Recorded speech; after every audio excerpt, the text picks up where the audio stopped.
C'était un livre très captivant.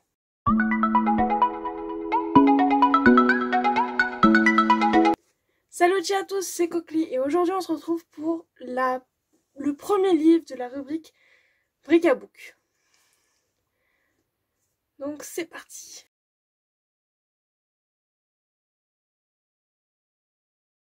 Donc aujourd'hui pour le premier livre de la rubrique Bric à Book, je vais vous présenter le livre de Olivier Norek, Dans les brumes de Capelan. Donc c'est un livre qui a été conseillé par une des collègues de ma mère. C'est la première fois que je lis du coup un livre de cet auteur. C'est un auteur français, à ce que j'ai compris, hein, oui. C'est un auteur français, c'est un peu juste marqué d'ailleurs. Que dire, donc c'est un livre qui a été publié, si je ne dis pas de bêtises, en février 2020. En tout cas, il est imprimé en février 2023. C'est un roman policier. Donc faut s'attendre à ce que dans ces rubriques Bric à Book, il y ait beaucoup de choses de romans policiers ou de crimes ou de trucs dans ce style-là. Donc je l'ai fini hier, donc on est jeudi 8 février, je l'ai fini mercredi 7. Je l'ai lu très rapidement, donc franchement j'ai bien aimé la plume de l'auteur. Et vu qu'il a d'autres romans, je vais les acheter et je vais me les lire. Alors, en gros, donc je vais vous faire un résumé détaillé de ce livre, sans pour autant vous dire la fin. Je vais essayer, hein, je suis très nulle pour résumer des livres. Hein. Vous dire la fin sans trop vous dévoiler d'informations. Je ne vous dirai peut-être pas le nom de tous les personnages. Et après, je vous dirai mon avis. Et voilà.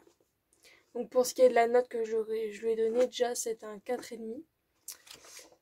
Et je vous expliquerai tout dans mon avis plus poussé. Donc, alors, pour le résumé, alors ça commence avec la fugue d'une jeune fille de 14 ans qui disparaît en plein milieu de la nuit après avoir réuni ses parents et son petit frère dans la chambre des parents. Donc après avoir emmené le petit frère dans la chambre des parents en plein milieu de la nuit, c'est peut-être plus français. Et personne ne sait où elle est partie, il n'y a aucune trace, elle a littéralement tout laissé. Alors que, bah, voilà, il trouve ça bizarre parce que dans une fugue, t'emmènes des choses quand même minimum. Il trouve que sur la porte, donc il, c'est les policiers, à côté de sa porte, il y a un cadenas. Et dans sa chambre, il retrouve un journal intime, on va dire, où dedans elle accuse son père de choses et dont elle dit que sa mère est au courant. Et on n'a plus aucune trace d'elle. On ne sait pas où elle est. Il n'y a aucune information, mais il y a quelque chose qui ne colle pas. Ça ne va pas avec la fugue. Elle n'a pas pris d'argent, elle n'a pas pris de vêtements, elle n'a rien pris du tout. Et après, on fait un bond dans le temps de 10 ans. Et dans ce bond dans le temps, on apprend qu'en fait, en 10 ans, il y a 9 filles qui ont été kidnappées et dont on en a retrouvé, qui n'ont jamais été retrouvées, je crois, si je ne dis pas de bêtises. Et lors d'une investigation, on trouve un corps. Et c'est la 8e victime. Et grâce à cette victime, on arrive à peu près à savoir où se trouve la maison du monstre. Il l'appelle le monstre dans le livre. Et arrivé là-bas, il décide de... du coup, comme j'avais dit dans la lecture du mois de janvier, il décide de rentrer dans la maison sans mandat, sans rien, sans accord du juge. Et arrivé dans cette maison, il trouve la 9e victime. Je joue avec le livre en fait. Il trouve la 9e victime et la fille qui avait fugué, Anna. Donc 10 ans plus tard, elle a 24 ans, hein, parce qu'elle avait 14 ans quand on n'avait plus de nouvelles, elle a disparu. Du coup, il la retrouve au bout de 10 ans. Elle est en vie, la 9e victime est décédée. Et du coup, elle est placée sous la protection des témoins. Parce que c'est la seule, du coup, à savoir à quoi ressemble le monstre. et à pouvoir nous donner des informations sur elle, sauf que ils ont peur que le monstre du coup revienne la chercher et la fasse taire. Donc pour sa sécurité, il l'envoie à Saint-Pierre dans une maison sécurisée, du programme de la protection des témoins, chez un capitaine qui lui est habitué à devoir faire parler les criminels et pas à devoir juste faire parler une victime. C'est la première fois pour lui et il n'a pas la meilleure des réputations. Donc elle est envoyée là-bas sous une nouvelle identité en tant que nièce du capitaine, qui est une jeune fille, qui serait une jeune fille à problème et qui serait là-bas pour re-rentrer dans les rangs et changer un peu de la prison qu'elle a toujours connue. Elle donne des informations, elle fait un portrait robot qu'elle juge sur une échelle de 10, 7, donc qui est quand même bien représentatif. Le portrait robot est affiché partout. Et maintenant on attend. Donc elle donne des informations sur chacune des 9 victimes. Donc personne n'est au courant qu'il y en avait une 10e qui est toujours en vie. Elle donne ces informations et tout petit à petit, pas tous les jours. Enfin, une enquête normale quoi, parce qu'on n'a pas toutes les informations le premier jour. Elle se lie d'amitié avec la fille du criminologue, donc du voisin. Et la vie continue. Et au bout d'un moment, on repasse en métropole chez le criminel, donc chez le monstre, et on apprend qu'il cherche de quoi pouvoir passer pour partir à la recherche de Anna. Et pour ça, il commet 2 meurtres. Pas très heureux de les tuer, les gens, hein. Dont un qui lui ressemble beaucoup. Tout ça pour avoir sa carte d'identité et pouvoir partir. S'il se fait arrêter, bah, c'est pas grave, c'est sa carte d'identité, voilà, ça lui ressemble. Et pour pouvoir continuer à faire sa vie à peu près normalement. Et du coup, il comprend que c'est lui, qu'il est sur Saint-Pierre, qu'il ne sait pas comment, pourquoi il est sur Saint-Pierre. Et il contacte du coup la métropole pour leur dire que c'est clairement lui, que le corps de la jeune dame va être transféré, qu'il faut faire des analyses pour être sûr que ce soit lui. Même si pour l'instant tout colle avec son... Mince. J'ai plus le mot. C'est pas son protocole. Enfin, c'est sa habitude pour tuer, comme il a tué les jeunes filles et tout. Dans le même temps, ils apprennent où ont été tuées les premières filles, que ce monstre prenait les identités de personnes isolées. Donc en même temps de retrouver les jeunes filles, retrouver les gens isolés qu'il a tués pour avoir cette identité. Et il découvre plein de choses sur Anna, qui fait qu'ils comprennent que ce n'est pas une si gentille madame. Et il n'a pas réfléchi 2 fois, monsieur, hein, le capitaine, il a donné Anna et il a fait ciao ciao. Je vais récupérer mes gens. Enfin, mes gens, ça se dit pas, mais voilà. Je vais récupérer mes 2 personnes qui me sont chères. Sauf que l'une d'elles, n'est qu'un dommage collatéral, on va dire. C'est très dur à dire. Voilà, je m'étais attachée à ce personnage. Et du coup, je vous en dirai peut-être pas plus, je pense, mais ça ne finit pas comme on te l'attend tous. Il y a encore une dizaine de chapitres avant de savoir, peut-être 4 chapitres avant de savoir ce qui se passe vraiment, mais la fin n'est pas réellement celle à quoi on s'attend.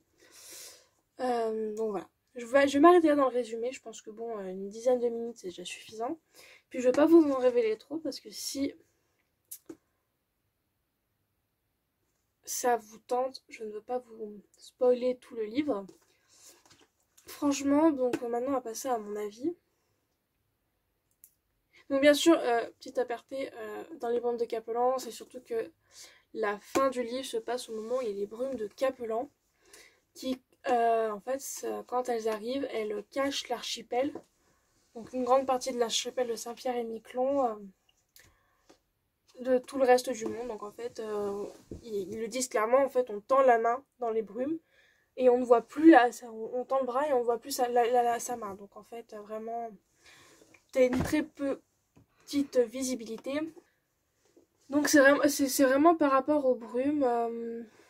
parce que en fait en soi toute la fin de l'histoire est là-dedans par rapport aux brumes, par rapport au fait que c'est caché et que ça se passe dans un archipel où les brumes font en sorte que tu es coupé du monde, qu'il n'y a plus aucun vol ni rien qui font ça.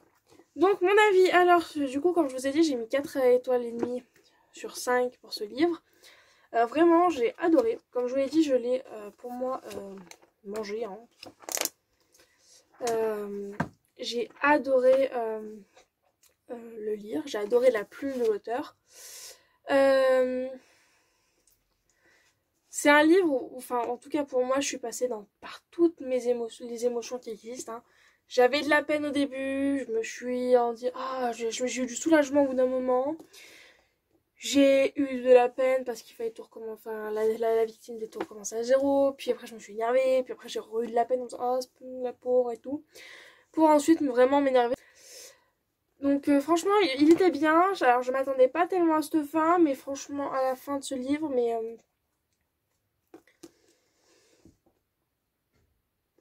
c'est que c'était très bien caché, franchement je m'y attendais pas.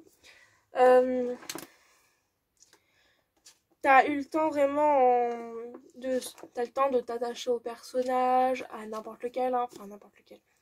À ceux qui sont vachement souvent cités, t'as le temps de t'y attacher. L'auteur prend la peine quand même de te donner des informations sur la vie des gens, sur leur vie, sur leur passé, sur leur vie actuelle encore. Donc franchement, t'as le temps de t'attacher et après, enfin vraiment, j'ai pleuré. Il y a un chapitre où j'ai pleuré, je n'acceptais pas ça. Donc franchement, oui, là j'avoue, j'ai pleuré, je n'ai... Non. Mais franchement, à part ça, tu passes vraiment par toutes tes émotions. Il était très bien. La fin, je m'attendais pas à ça, mais enfin, en vrai, je pense que c'est la meilleure fin qui puisse exister pour ce livre. Donc voilà. Bon, après, je suis vraiment nulle pour donner des avis sur des livres. Hein. Donc laissez-moi me parfaire. Ouais. Parce que voilà. Après, il y a un truc qui peut faire peur quand on voit le nombre de chapitres. Il y en a 58 ou 59. 58. Mais c'est des petits chapitres, vraiment 58 chapitres en plus de 400 pages, ça va. Des petits chapitres et puis tu les lis vite. Et puis t'es tellement dans l'histoire que bah tu les vois pas passer. Donc voilà, mon avis sur le premier livre de la rubrique Bric à Book.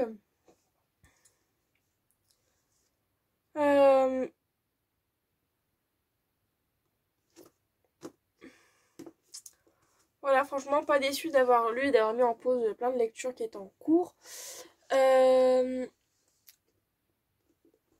Voilà, mon futur livre que j'achète, ce sera les 3 autres livres qu'il a lui. Par rapport au capitaine justement qui a sur Saint-Pierre. J'allais dire Saint-Martin, j'ai un problème avec Saint-Martin.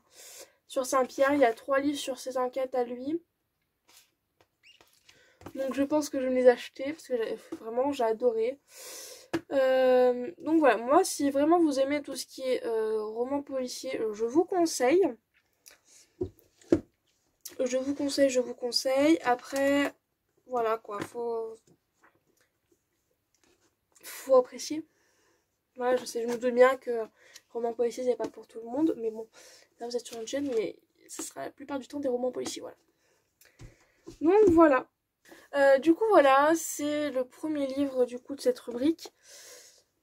Donc comme dit dans la vidéo explication de la rubrique, je ne sais pas si on aura un deuxième ou pas, donc ça en tout cas c'est le premier. Si on aura un deuxième livre ou pas, vous le saurez. En tout cas, pour ce premier livre de la rubrique, je ne suis pas déçue par le livre d'Olivier Norek dans les brumes de Capelan. Voilà. Je vous dis... donc non, pas du tout. Donc dites-moi en commentaire si vous avez déjà lu ce livre. Si vous l'avez lu, comment...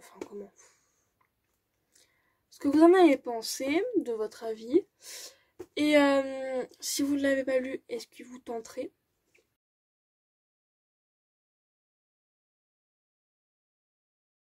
Re-saluti tout le monde, on se retrouve pour la deuxième partie du bric à book. Donc,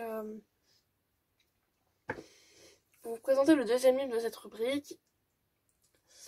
Et aujourd'hui, la rubrique, le livre que je vais vous présenter, c'est Je n'étais pas à l'école ce jour-là, Oradour-sur-Glane, 10 juin 44.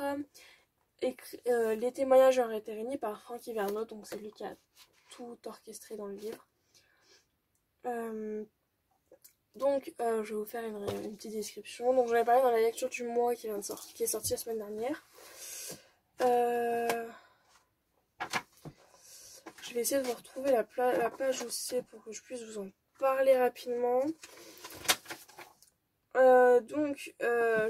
C'est un livre à qui j'ai mis 5 étoiles. Il est sorti en mai 2024. Pour vous dire à quel point moi je l'ai dévoré, je l'ai lu en une journée, il y a plus de 190 pages. C'est alors un livre avec pratiquement que des témoignages, donc accompagné de photos pour qu'on puisse quand même mettre un visage sur les prénoms qu'on a, de documents par rapport à des discours, par rapport à des à comment il parlait de la rentrée, enfin de toute façon je vais vous expliquer l'histoire rapidement. C'est pratiquement que des discours ou même des extraits du procès de Bordeaux. Donc je vais tout vous expliquer sur ce livre maintenant.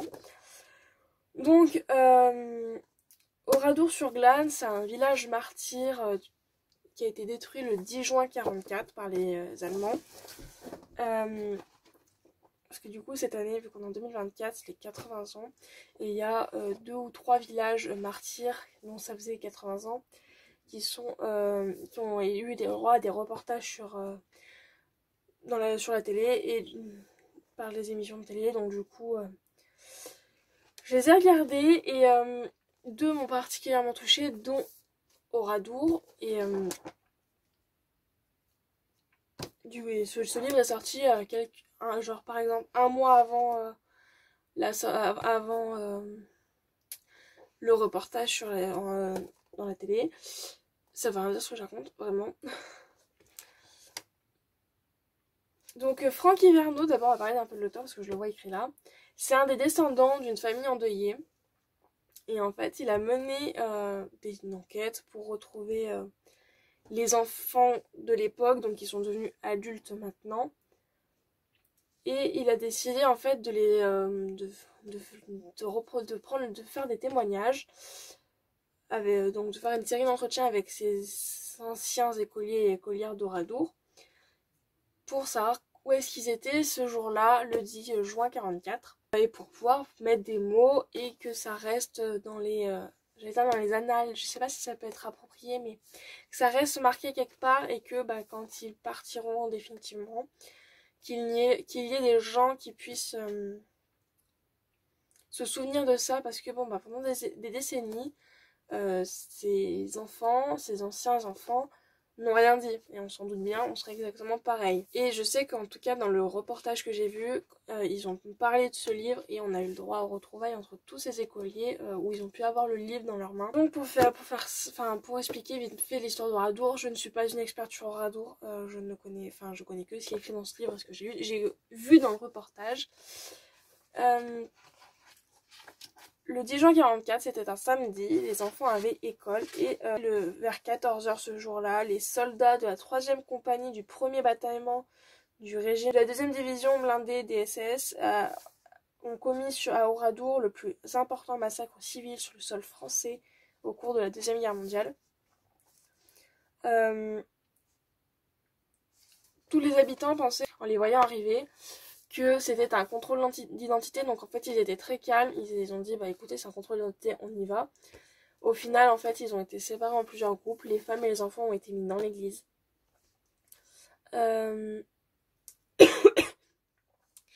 Les adultes, les jeunes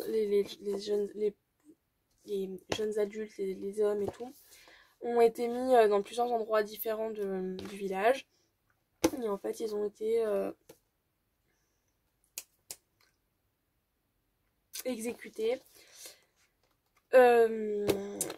ce jour-là. Et donc du coup, il y a quand même vachement d'enfants qui ont été... Donc il y a quand même 6 personnes qui ont réussi à s'échapper de leur lieu de détention, on va dire. Donc surtout les hommes. Et ça a fait, je pense, enfin il me semble, plus de 643 victimes. Et à ce moment-là, sur les 643 victimes, il n'y a eu que 52 personnes qui ont été identifiées. Même encore maintenant, il y en a beaucoup qui n'ont pas été identifiés, qui sont identifiés petit à petit par les registres d'état civil. Et ils arrivent à reconstituer petit à petit qui était où à ce moment-là. Mais du coup, tous les enfants n'ont pas été tués ce jour-là. Et il y en a qui avaient manqué l'école, parce que du coup, c'est vraiment ceux qui étaient dans les écoles, qui ont été dans l'école, les écoles, parce qu'il y en avait 2, qui ont été emmenés. Et il y en avait qui n'étaient pas à l'école pour quelque raison qu'ils soient. Donc il y en avait qui étaient... qui allaient aider dans les champs pour leur famille, parce qu'on se rappelle, à cette époque-là, beaucoup étaient des agriculteurs. D'autres qui étaient malades. Je sais qu'il y en a un qui est retourné chez lui parce que sur le chemin de l'école parce que il avait mal au pied, son sabot lui faisait mal, donc il est retourné pour le changer. Ce qui lui a sauvé la vie. Il y a plein d'histoires dans ce style-là. D'autres qui sont gardées par exemple par des membres de la famille, si je dis pas de bêtises, et que du coup la grand-mère dit non, c'est bon, tu peux rester à la maison, un truc comme ça. Et du coup, il y a les témoignages de ceux qui sont encore en vie à ce moment-là. J'ai les 3 premiers témoignages sont de la famille Hiverneau, donc il y a beaucoup de témoignages comme ça d'enfants qui ont été sauvés, qui expliquent du coup ce qu'ils ne faisaient pas à l'école, pourquoi ils n'y étaient pas, et c'est très touchant, poignant. Et après on a des histoires d'enfants d'après des documents d'archives et de publications qui en fait n'ont pas été victimes de ce qui s'est passé le 10 juin pour quelque raison qu'il soit, ou des personnes qui ont été qui sont décédées bien après l'événement quoi. Je regarde vite fait ce que je...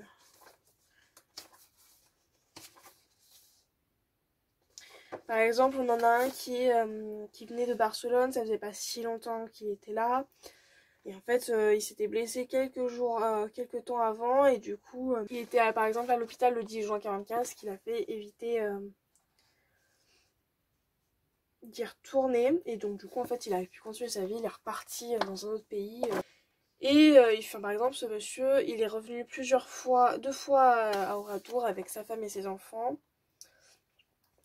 Et par exemple, ils le disent, a gardé jusqu'à sa mort sur son cœur la photographie de l'école des écoliers de 43, donc de sa classe. Par exemple, d'autres, c'est ce que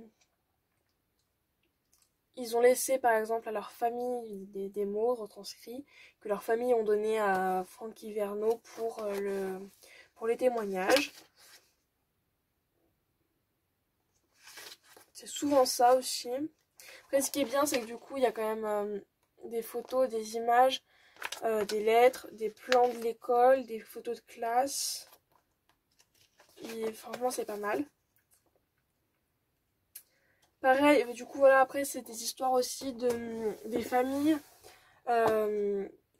surtout des descendants, ou de la femme, ou quelque chose comme ça, ou du frère et soeur, ou de la cousine, des personnes qui ont vécu ça, mais qui sont décédées quelques années avant, et du coup, c'est leur famille qui retranscrit l'histoire s'ils peuvent la retranscrire. Parce que ils sont quand même, je sais plus combien exactement ils sont d'enfants à avoir survécu. Mais ils sont un certain nombre quand même. Et après on a une page qui fait quand même mal. Enfin qui fait mal. Qui fait un petit pincement au cœur. Parce que là par exemple on a 3 personnes qui ont été des enfants à cette époque-là. Et pour qui en fait on n'a eu aucun témoignage. Aucun témoignage leur est parvenu. Du coup ils ont fait un petit paragraphe pour eux, raconter ce qu'ils... tout leur raconter. Il faut savoir que ces enfants qui ont survécu ont repris en automne 44 l'école dans des baraquements et que la plupart n'ont pas voulu retourner quand l'école a été reconstruite à Oradour, donc pas voulu y retourner. Donc voilà, c'est flou, je sais que c'est pas la meilleure partie de la rubrique, c'est très flou, c'est pas du tout à chaud, le livre j'ai lu en juin, en septembre. Mais je voulais vous en parler parce que pour moi je pense que c'est très important de continuer de parler de ce qui s'est passé en 44, des villages martyrs. C'est pas la meilleure partie, j'en suis consciente, mais voilà, il fallait que je vous en parle, ce livre m'a marqué. Et je ne pouvais pas faire une vidéo sans une rubrique littéraire sans vous en parler. Donc voilà, donc j'espère que cette vidéo vous aura plu. J'essaierai de faire quand même mieux pour les prochaines rubriques. Je ne parie pas qu'il y ait des rubriques tous les mois du coup, parce que vraiment niveau lecture c'est pas trop ça. J'essaye de m'y remettre petit à petit comme je peux. Mais ça risque d'être plus compliqué de vous présenter 1 ou 2 livres par mois, parce que souvent un livre je l'ai mis en plusieurs mois. Mais je fais tout mon possible pour vous essayer de vous en faire au moins 1 par mois. Sinon ce sera 2 par mois et donc on verra bien. En tout cas je fais comme je pourrai. J'espère que cette rubrique vous aura plu. On se dit dans une prochaine vidéo. N'oubliez pas de vous abonner, de liker, de partager la vidéo, de vous abonner à mes réseaux sociaux, coquelicot-figure. Et moi je vous dis ciao.